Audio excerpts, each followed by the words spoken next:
வணக்கம். மதிமுகம் செய்திகள். இன்றைய முக்கிய நிகழ்வுகளை பார்ப்பதற்கு முன்பாக தலைப்புச் செய்திகளை பார்க்கலாம். சாம்பியன் பட்டம் வென்ற இந்திய அணி, முதலமைச்சர் மு.க. ஸ்டாலின் வாழ்த்து.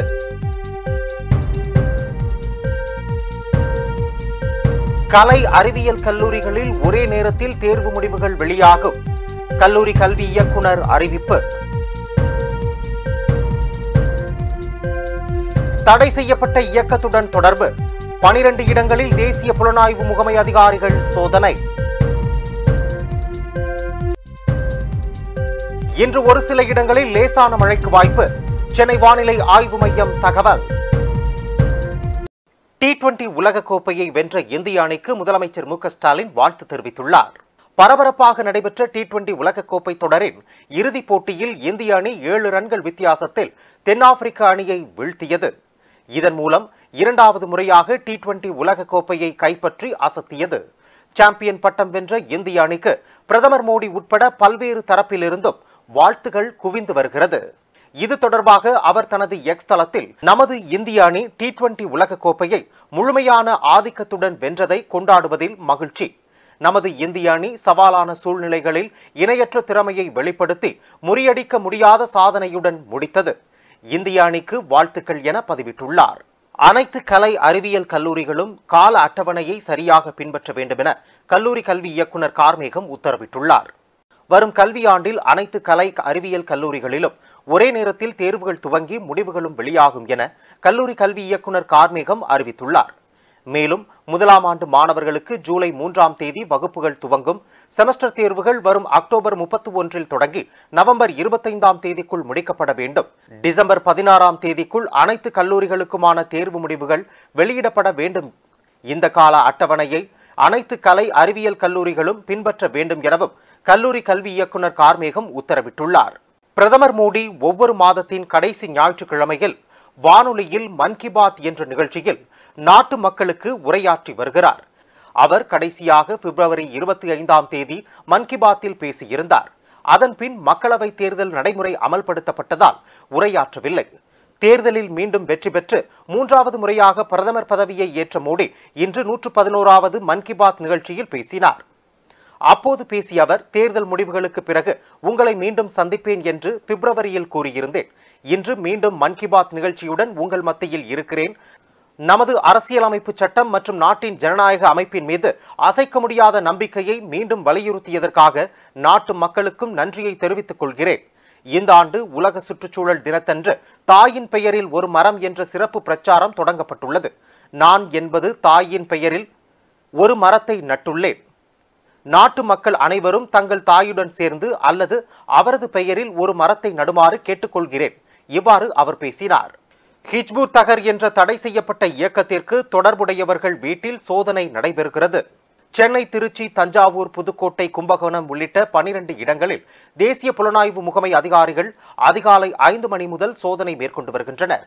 உலக நாடுகளால் தடை செய்யப்பட்ட ஹிஜ்புத் தஹர் இயக்கத்துக்கு ஆள் சேர்ப்பது, அந்த அமைப்புகளுக்கு உடந்தையாக செயல்பட்டது தொடர்பாக சந்தேகிக்கப்படும் நபர்களுக்கு சொந்தமான வீடுகள், அலுவலகங்களில் சோதனை நடைபெற்று வருவதாக தகவல் வெளியாகியுள்ளது. இது குறித்த விரிவான தகவல்கள் சோதனை நிறைவடைந்ததும் NIA தரப்பிலிருந்து வெளியிடப்படும் என கூறப்படுகிறது.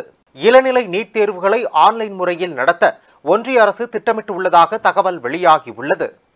கடந்த மே மாதம் நடந்த இளநிலை நீட் தேர்வில் வினாத்தாள் கசிந்தது, கருணை மதிப்பெண் வழங்கப்பட்டதில் குளறுபடி என பல்வேறு சர்ச்சைகள் எழுந்தன. இது தொடர்பாக உச்சநீதிமன்றத்தில் வழக்கு தொடரப்பட்டது. நீட் தேர்வு மோசடி தொடர்பாக CBI விசாரணை நடத்தி வருகிறது. மேலும் முதுகலை நீட் தேர்வு ஒத்திவைக்கப்பட்டது. நெட் தேர்வு வினாத்தாள்கள் கசிவு காரணமாக ரத்து செய்யப்பட்டது. இந்த குளறுபடிகளை தொடர்ந்து இந்த தேர்வை நடத்தும் தேசிய தேர்வு முகமையை சீரமைக்க ஒன்றிய அரசு குழு ஒன்றை அமைத்துள்ளது. தற்போது வரை OMR ஷீட் மற்றும் பேனா பயன்படுத்தி நடத்தப்பட்டு வந்த இளநிலை நீட் தேர்வுகளை ஆன்லைன் முறைக்கு மாற்ற ஒன்றிய அரசு பரிசீலனை செய்து வருவதாக கூறப்படுகிறது. தேசிய மருத்துவ கவுன்சில் இந்த திட்டத்திற்கு ஒப்புதல் அளிக்கும் பட்சத்தில் அடுத்த ஆண்டு முதல் இந்த தேர்வு ஆன்லைன் முறையில் நடக்கும் என எதிர்பார்க்கப்படுகிறது. பூரண மதுவிலக்கை வலியுறுத்தி பெரியார் பிறந்தநாள் அன்று VCK சார்பில் மகளிர் மாநாடு நடத்தப்படும் என திரு தொல் திருமாவளவன் அறிவித்துள்ளார். மதுரை விமான நிலையத்தில் இன்று செய்தியாளர்களை சந்தித்து பேசிய விடுதலை சிறுத்தைகள் கட்சியின் தலைவர் தொல் திருமாவளவன், தேசிய அளவில் மதுவிலக்கு கொள்கை அமல்படுத்த வேண்டும், மெத்தனால் மாஃபியா கும்பலை கண்டுபிடித்து அவர்களுக்கு உரிய தண்டனை வழங்க வேண்டும், தமிழக அரசு முதலில் படிப்படியாக டாஸ்மாக் கடைகளை மூட வேண்டும் என கேட்டுக்கொண்டார். அரசு மதுபான கடைகளை படிப்படியாக மூடுவதற்கு உரிய நடவடிக்கைகளை மேற்கொள்ள வேண்டும் என்று வலியுறுத்தி செப்டம்பர் 17 தந்தை பெரியாரின் பிறந்த நாளை முன்னிட்டு மது ஒழிப்பு மகளிர் மாநாட்டை விடுதலை சிறுத்தைகள் கட்சி நடத்த திட்டமிட்டுள்ளோம். பல லட்சம் பேர் பங்கேற்கிற மாநாடாக அந்த மாநாடு ஒருங்கிணைக்கப்படும். மேலும் நடிகர் விஜய் மாணவர்களிடம் நல்ல தலைவர்கள் உருவாக வேண்டும் என கூறியதில் எந்த உள்நோக்கமும் இல்லை என கூறினார். கள்ளுக்கடைகள் திறப்பதன் மூலம் கள்ளச்சாராய மரணம் தடுக்கப்படுமா என கேள்வி எழுப்பினார். மேலும் பூரண மதுவிலக்கை ஆதரித்து விசிக சார்பில் பெரியார் பிறந்த நாள் அன்று மிகப்பெரிய மகளிர் மாநாடு நடைபெறப் போவதாக கூறினார். மாணவர்கள் மத்தியில் அவர் ஆற்றிய உரை மாணவர்களை ஊக்கப்படுத்துவதற்காக என்று நான் கருதுகிறேன். மாணவர்களும் நன்கு படித்து அரசியலுக்கு வர வேண்டும் என்று அவர் விரும்புவதை வெளிப்படுத்துவதாக நான் கருதுகிறேன். அவருடைய கருத்தில் எதுவும் பிழை இருப்பதாக எனக்கு தெரியவில்லை, அல்லது உள்நோக்கம் இருப்பதாகவும் நான் கருதவில்லை.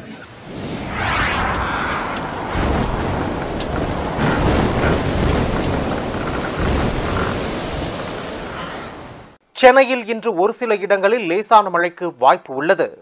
சென்னை வானிலை ஆய்வு மையம் வெளியிட்டுள்ள அறிக்கையில், மேற்கு திசை காற்றின் வேக மாறுபாடு காரணமாக இன்று தமிழகத்தின் ஒரு சில இடங்களிலும் புதுவை மற்றும் காரைக்கால் பகுதிகளிலும் இடி மற்றும் மின்னலுடன் கூடிய லேசானது முதல் மிதமான மழை பெய்யக்கூடும்.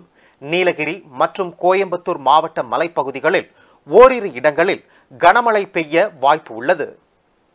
தமிழகத்தில் ஓரிரு இடங்களிலும் புதுவை மற்றும் காரைக்கால் பகுதிகளிலும் இடி மற்றும் மின்னலுடன் கூடிய லேசானது முதல் மிதமான மழை பெய்யக்கூடும் எனவும், சென்னை புறநகர் பகுதிகளில் அடுத்த 24 மணி நேரத்திற்கு வானம் ஓரளவு மேகமூட்டத்துடன் காணப்படும் என்று வானிலை ஆய்வு மையம் தெரிவித்துள்ளது. நகரின் ஒரு சில பகுதிகளில் லேசான மழை பெய்ய வாய்ப்பு உள்ளது. அதிகபட்ச வெப்பநிலை 36 முதல் 37 டிகிரி செல்சியஸை ஒட்டியும், குறைந்தபட்ச வெப்பநிலை 28 முதல் 29 டிகிரி செல்சியஸை ஒட்டியும் இருக்கக்கூடும் என அதில் கூறப்பட்டுள்ளது. தருமபுரியில் விநாயகர் சிலை தயாரிக்கும் பணி விறுவிறுப்பாக நடைபெற்று வருகிறது. செப்டம்பர் மாதம் விநாயகர் சதுர்த்தி வருகையையொட்டி தருமபுரி மாவட்டத்தில் அதியமான் கோட்டை, ஒட்டப்பட்டி ஆகிய பகுதிகளில் வாடிக்கையாளர்களின் கண்ணை கவரும் வகையில் விநாயகர் சிலை தயாரிக்கும் பணி நடைபெற்று வருகிறது. ஒரு சிலை 500 முதல் சுமார் 25,000 ரூபாய் வரை விற்பனை செய்யப்படுகிறது. மேலும் வெளி மாவட்டங்களில் இருந்து பெறப்பட்ட முன்பதிவுகளுக்கான விநாயகர் சிலைகளை வியாபாரிகளுக்கு அனுப்பி வைக்கின்றனர். கள்ளச்சாராயம் விற்பனை செய்பவர்களுக்கு அதிகபட்ச தண்டனையாக மரண தண்டனை அறிவிக்க வேண்டும் என இந்து முன்னேற்ற கழக மாநில தலைவர் கோபிநாத் தெரிவித்துள்ளார். வேலூர் மாவட்டத்தில் இந்து முன்னேற்ற கழக கலந்தாய்வு மாநில பொதுச் செயலாளர் அன்பழகன் தலைமையில் நடைபெற்றது.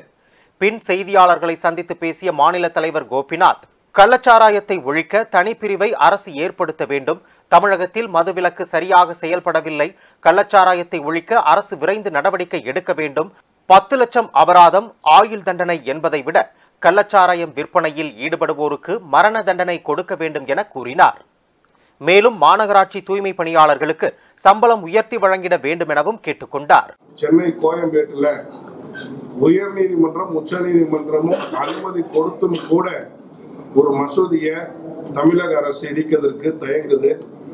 நாங்கள் அவங்க மசூதி இடிக்கலாம், இடிக்கக்கூடாதுங்கிறதுக்கு நான் விமர்சனம் செய்ய நாங்கள் தயாராக இல்லை. ஆனால் தமிழகத்தில் உள்ள இந்து கோயில்களையும் அரசாங்கம் தயவு செய்து பரிசீலனை செய்ய வேண்டும். அரசுக்காக தான் மக்கள் அல்ல, மக்களுக்காக தான் அரசு என்பதை புரிந்து கொள்ள வேண்டும். எனவே இந்து கோயில்களை இடிக்கக்கூடிய முறையை தமிழக அரசு உடனடியாக கைவிட வேண்டும். மேலும் கள்ளச்சாராய பிரச்சனை இன்று ரொம்ப பெரிய லெவலில் பாதிக்கப்பட்டிருக்குது. தமிழக அரசை குறை சொல்லவில்லை. தமிழக அரசு எவ்வளவோ தயாரான நிலையிலும் முன்னெச்சரிக்கையாக கள்ளச்சாராயத்தை ஒழிப்பதற்கு முயற்சி எடுத்துக்கொண்டிருக்கிறது. ஆனால் அது இன்னும் போதாது. அதுக்கென்று தனியாக ஒரு நுண்ணிறவு பிரிவை ஏற்படுத்த வேண்டும். அதாவது லஞ்ச ஒழிப்புத்துறை மாதிரி மதுவிலக்கு என்பது மதுவிலக்கு தமிழகத்திலே சரியாக செயல்படவில்லை என்று நான் வன்மையாக கண்டிக்கிறேன். மதுவிலக்கு கரெக்டாக செயல்பட்டோம்னா இது போய் நடக்காது. அதனால மதுவிலக்குக்கு என்ற ஒரு உளவுத்துறை, அதாவது நுண்ணிறவு பிரிவை ஏற்பாடு செய்து கள்ள சாராயத்தை ஒழித்து தமிழக மக்களுடைய வாழ்வாதாரத்தையும் பெண்களின் துயரத்தையும் குறைக்க வேண்டும். பல்வேறு மாவட்டங்களில் நடைபெற்ற நிகழ்வுகளை களத்தில் மதிமுகம் பகுதியில் பார்க்கலாம்.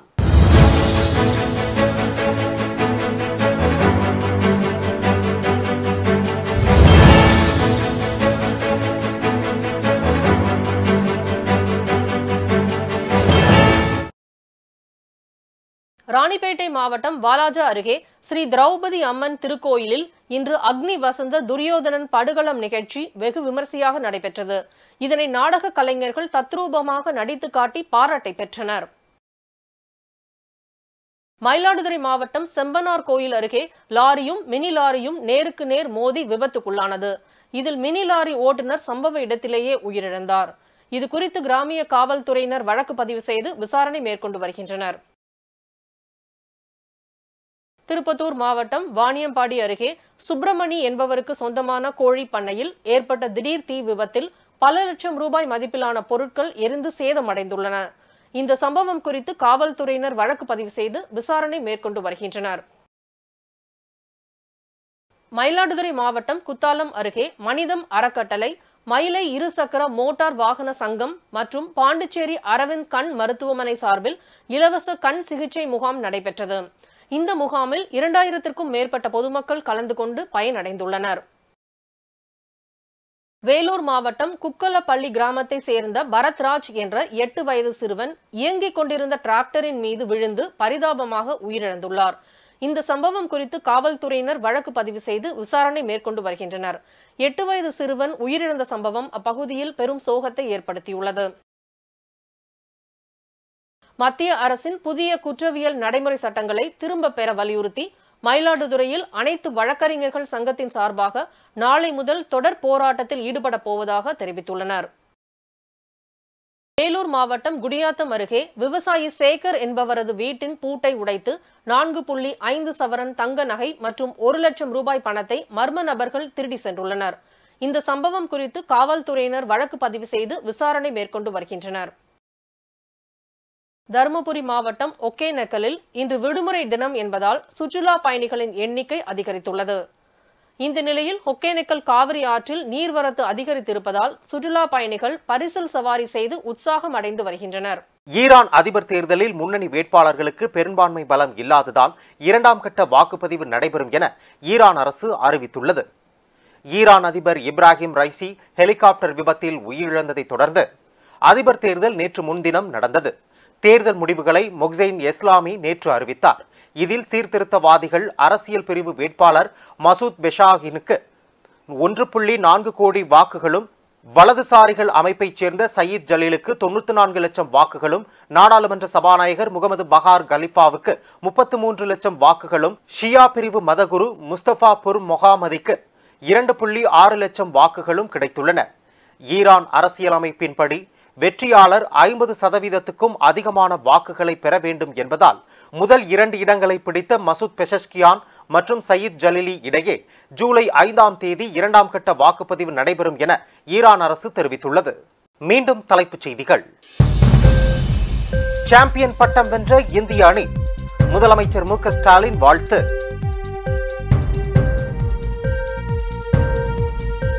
கலை அறிவியல் கல்லூரிகளில் ஒரே நேரத்தில் தேர்வு முடிவுகள் வெளியாகும், கல்லூரி கல்வி இயக்குனர் அறிவிப்பு.